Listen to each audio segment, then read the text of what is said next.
Okay, so for this video, I'm going to invoke the copyright fair use policy, which allows me to use other forms of content from other content creators that I can use clips for educational purposes that are transformative in nature.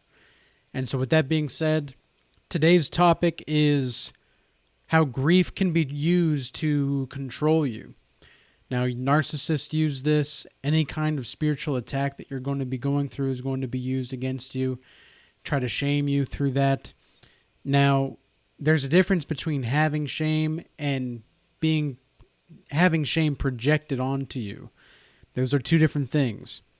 But the main message of today is to not be a cultural zombie. And how do you not be a cultural zombie, and how do you think for yourself? Well, as Alexander Solzhenitsyn says in the Gulag Archipelago, pride grows in the human heart like lard on a pig. So keep that in mind, ladies and gentlemen.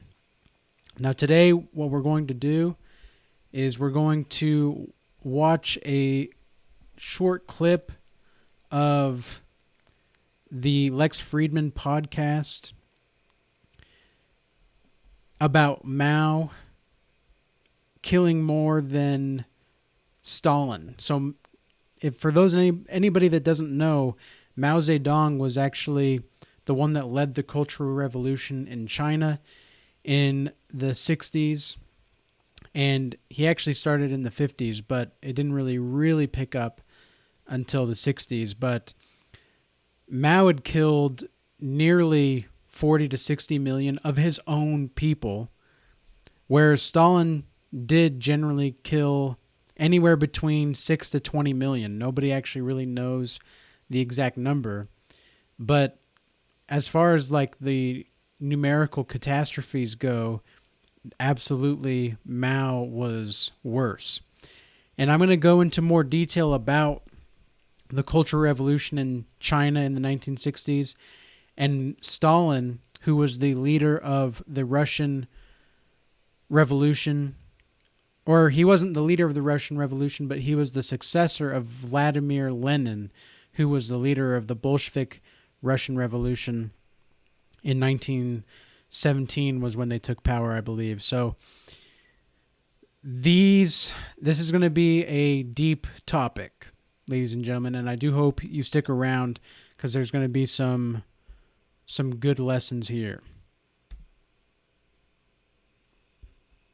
Putin hasn't murdered 18 to 20 million people, and the scale of his abilities to cause grief, with the nuclear weapons aside, is nothing like Stalin's. And so we have to be careful, right? Only Mao put bigger numbers on the board from a tragic point of view than Stalin. And numbers matter here.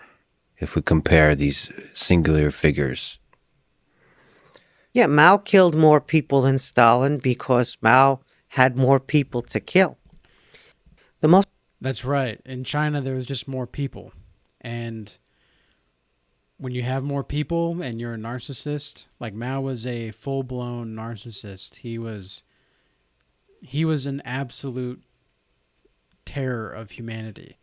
But he seemed very, at least in all of my readings that I've done on him, he seemed very just, there was a sense of gravity about him that was very unusual. But we'll keep going. Most amazing thing about Mao is he watched Stalin do it. He watched Stalin collectivize agriculture and famine result. Collectivize agriculture and famine result. Ladies and gentlemen, this is where I believe the U.S. is trying to go down the line. Because when you can collectivize agriculture, you can control the crops. And when you can control the crops, you control who's eating. Certain people are going to get certain privileges, right? All of a sudden, you have people that are in certain classes of people that are getting privileges. Now, these are not the kinds of privileges that are deemed as like white privilege or anything like that. No, these are going to be You get to eat and he doesn't, or she doesn't. You get to eat and they don't. Why? Because you look a certain way or you claim to have this kind of identity, whatever that is. This is where we're going, ladies and gentlemen. He watched Stalin impose this communist monopoly, and all of those people sent to prison or given a bullet in the back of the neck. He watched all of that, and then he did it again himself in China. Do you think he saw the human cost directly? That when you say he saw, do you think he was focused on the policies, or was he also aware distinctly as a human being of the human costs in the lives of peasants, in the lives of the working class, and the lives of the poor? I think the prima facie evidence is that he didn't value human life. Exactly. Does that sound familiar to anybody now about our current leaders in our modern society? Does it strike you at all to see that anybody out here genuinely cares about the people and they're not just trying to get clout or they're not trying to take something from you? You have to remain self-sufficient in this time. You have to learn how to do what you need to do to survive in certain times. Otherwise, I don't think after seeing the amount of lives that were taken in the Soviet experiment, he would have done something similar after that. I think the answer, Lex, is it's very hard to get inside Mao's head and figure out what he was really thinking. But if you just look at the results that happened, the policies that were undertaken and the consequences of them, you would have to conclude that there was, let's say, no value or little value placed on human life. Unfortunately, that's characteristic not only of communist dictators, right, of post-communist dictators as well, but the scale of the horrors that they inflict, as horrific as they are, just can't compare. And so we're in a situation where Eurasia, that is to say, the ancient civilizations of Eurasia, which would be Russia, Iran, China, all have some version of non-democratic, illiberal, autocratic regimes. And they're all pushing up against the greater power of the West in some form. Sometimes they coordinate their actions and sometimes they don't. But this is a very long-standing phenomenon, Lex, that predates Vladimir Putin or Xi Jinping or the latest incarnation of the supreme leader. We have to know what's going on in the world, ladies and gentlemen. I'm going to cut that short right now, but we have to learn about our own history. We have to learn about where we're coming from, where we're going, and what's happening in the world today to the best of our ability. Because it can be kind of a detrimental process to look at some of these things and to really acknowledge them for what they are. But the truth of the matter is that people will try to use your own emotions against you. And not just governments, not just any kind of education system. It's people in your community. It's people right next to you. Now, I'm not saying this to try to put fear into anybody, but I'm saying this to educate you and to hopefully transform your mind and put something on your mind that shapes your view of existence in a little more of a clearer light. Because if you're not seeing what's happening by now, you sure as no hell are not seeing what's going to happen in the next few stages.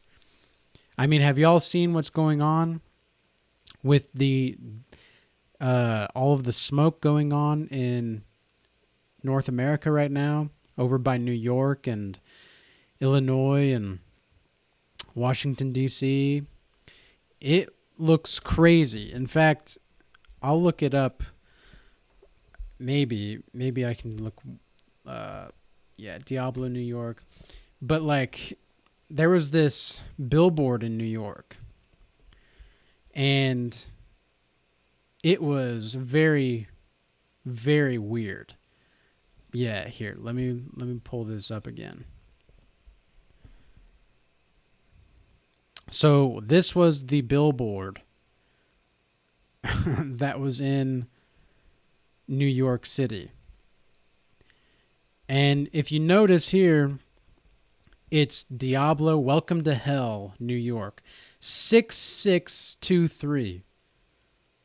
Now, if that ain't just shining shit right in your face about what's going on. Like, look, this is what New York looks like today. That's crazy. That's crazy. That's a lot of smoke. And it's weird how all of this is happening right now. But you really have to get to a point where you ask yourself, do you want to be a bitch today?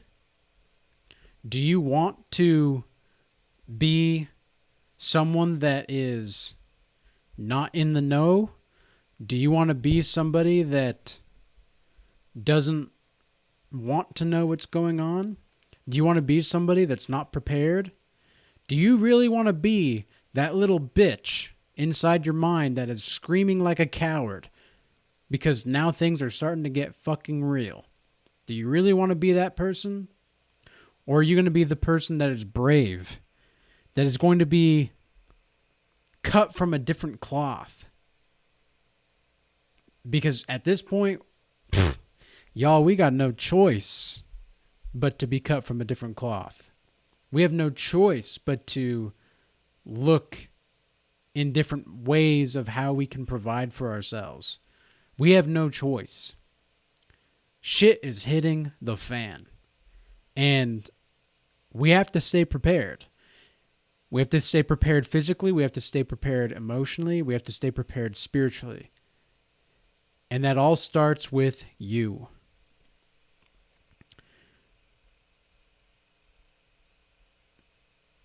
So with that being said, I hope this message was informative and useful. It's not really the most uplifting of messages out there, but this is the real world. And we have to pay attention. And here on this channel, that's what we're going to be doing. So, with that being said, peace be with you. Till next time.